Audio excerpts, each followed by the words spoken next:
আমার আজকের নিবেদন কবি সুকুমার রায়ের বুঝিয়ে বলা। ও শ্যামা দাস, আয় তো দেখি, বস তো দেখি এখানে। সেই কথাটা বুঝিয়ে দেব 5 মিনিটে, দেখে নে। জ্বর হয়েছে? মিথ্যে কথা, ওসব তোদের চালাকি। হে যে বাবা চেঁচাচ্ছিলি, শুনতে পাইনি?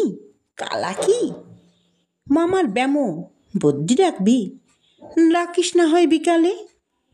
না হয় আমি বাতলে দেব, বাঁচবে মামা কি খেলে।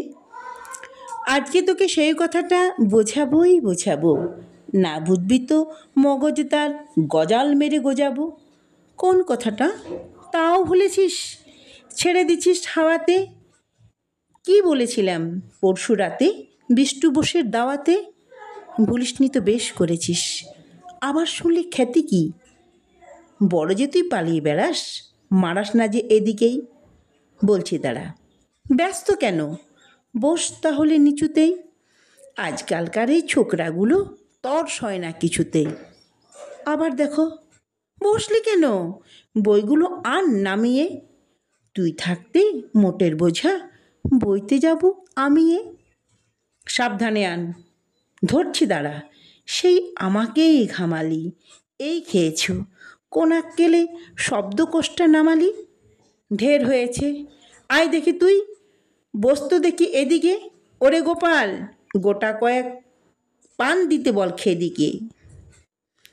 বলছিলাম কি, বস্তুপিণ্ড সূক্ষ্ম হতে স্থূলেতে, অর্থাৎ কিনা লাগছে ঠেলা পঞ্চভূতের মূলেতে। গোড়ায় তবে দেখতে হবে কোত্থেকে আর কি করে ও রস জমে ওই প্রপঞ্চময় বিশ্বতরুর শিকড়ে।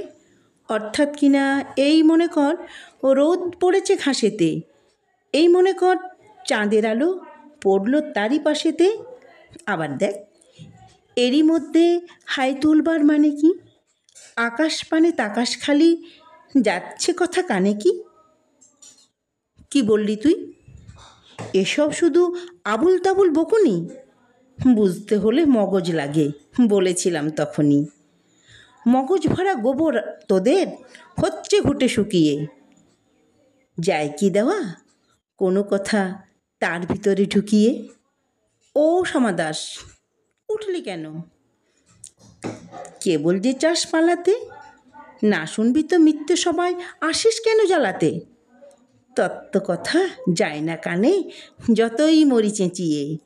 ইচ্ছে করে ডান পিতেদের কান মলে দি পেঁচিয়ে। নমস্কার। কবিতাটি ভালো লাগলে লাইক করবেন এবং কেমন লাগলো তা কমেন্টে লিখে জানাবেন। আবার এরকম কবিতা শোনার জন্য চ্যানেলটিকে অবশ্যই সাবস্ক্রাইব করবেন।